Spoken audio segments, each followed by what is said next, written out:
Hola chicos, so here we are back hitting our grammar again. This time we're going to hit the verb ser. So the verb ser is a verb you are very familiar with. You just don't realize you're familiar with it. You've never seen it in this format before. You've seen soy, you've seen es, you've seen son when you're telling time, like son las cinco, but you haven't seen ser as ser. So I want you to think of it this way. Ser is like a potato, all right? Soy is like French fries. S is like a baked potato, and son is like hash browns. So those are all forms of the same thing. You took the original and you changed it up a little bit, changed the format, and you made it something different. We're going to do the same thing with ser. So ser as a verb by itself, you actually know this verb, you don't realize you know it. The verb means to be. Okay, ser is to be, specifically in certain circumstances, because believe it or not, there's a whole another verb that means to be. This one in particular is used to identify people, say where we're from, and to describe them. So we used to be to say where we're from and what we are like. Whoops, I don't need the and. What we are like. Okay, not how we're feeling, what we're like. So what we're like is things like being friends. What we're like are things like being tall. So physical characteristics, things along those lines. And we're going to get more into the uses of ser later. Right now, we're going to stick with where we're from and what we are like. Ser is an infinitive. Now, you might have learned about this in English class last year, and I know you learned about it in exploratory Spanish class if you had it last year. An infinitive is simply to plus a verb. Where's my plus? Okay. No one's doing anything. To be, to run, to jump, to skip, to fall asleep. Who's doing it? We don't know. When is it happening? We don't know. It's simply to plus the verb. It's an idea of the verb. It's in its most simple form. It is not conjugated. Okay, so it's important to know that this is not conjugated. An infinitive means it's not conjugated. So to make someone do something, to change it up, we don't say I be, you be, we be. We change it up. So we're going to change the verb, and that is a very fancy name, and it is called conjugation. So we're going to conjugate the verb. We're going to change it up to make the verb into one of its 6 different forms. Okay, you're going to change it up a little bit. You're going to turn it around into something new. So make someone do something, we're going to have to conjugate or change the verb into one of its 6 different forms. You have been doing this and you didn't even realize you were doing it. Let's scroll on down here to our conjugation chart. Here we go. We are going to conjugate ser. These are the forms. You're going to look, this looks very familiar. We have ser to be, okay? We've got our subject pronouns yo, tú, él, ella, usted, nosotros, vosotros, ellos, ellos, ustedes, and all of their English definitions. Well, right now we just have the I part of it. We don't have the am. So in order to do that, we're going to have to conjugate ser. Now the fun part about verbs, most times they follow a pattern, but ser is kind of like a rebel. Ser kind of does ser's own thing. Ser does what ser does. So what we are going to do is we are going to understand that this is what we call an irregular verb,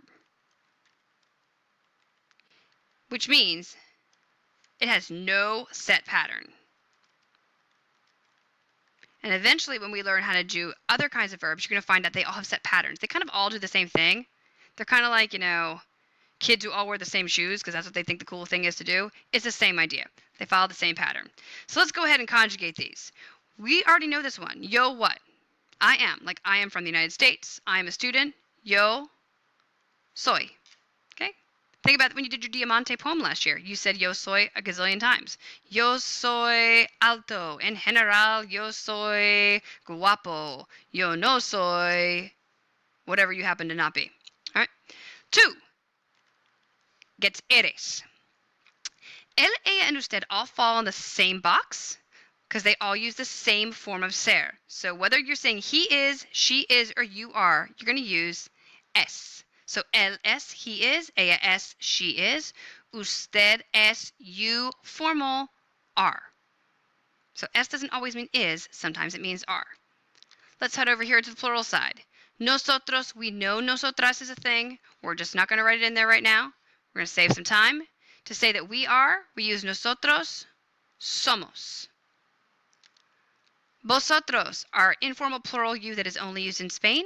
We are going to use vosotros sois. Ellos, ellas, and ustedes use a form of the verb you've seen when telling time. Now you're seeing it in a new format. Ellos, ellas, and ustedes son. So ellos son, they are. We're going to make this one a little bit more specific, and we're going to identify that as the masculine version. Okay. We have ellas son, they are. We're going to identify that as the feminine version. And then we have ustedes son, y'all are. Okay, it'll be formal in Spain. It'll be just y'all for all everywhere else. So that's all great and everything, but what are we going to do with it? Let's put it into practice. Here we go. Let's do some examples. Here's some example sentences. All right. We're going to take, they're very simple, very straightforward. Let's see what we got with this. So, I am from the United States. It's where I am from. So we're going to do these in green because these are all affirmative statements. It's telling me what I am, not what I'm not. That's negative. This is affirmative, what I am. So to say that I am, we use yo soy. From, de, the United States, los Estados Unidos. Done. Yo soy de los Estados Unidos. I am from the United States. Okay, let's go on. They are friends. Well, here's our they. We don't know if A is guys or girls, so we're just going to go assume it's masculine. Ellos son. Oh, I want this to be in green so it all is matchy. It's beautiful. Okay. Ellos son. What are they? They're friends. Amigos. Sweet. Jose and I are from Uruguay. All right, let's see what we got. All right. Whoops, not that. That was a bad idea. Let's fix that. Boop. All right, let's go down here.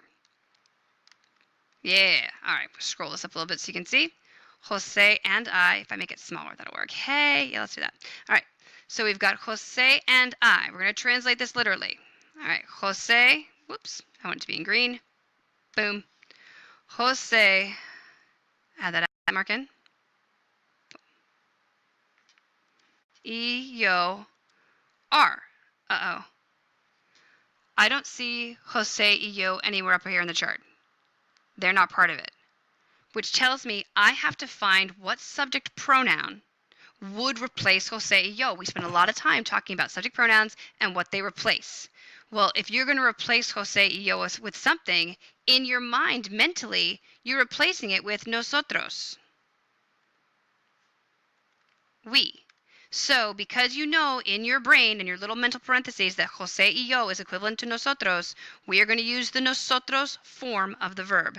Somos de Uruguay.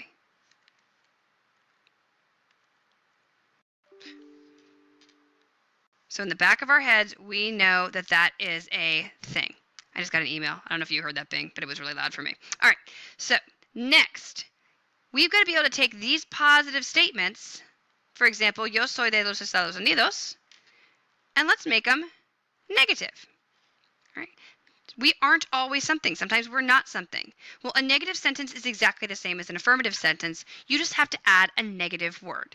And in order to make something not happen, the English equivalent of not is no.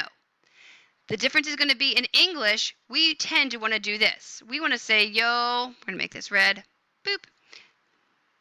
No, yo soy no de los Estados Unidos. I am not. But it doesn't work that way. In Spanish, the no, the not, the negative, does not come after the verb.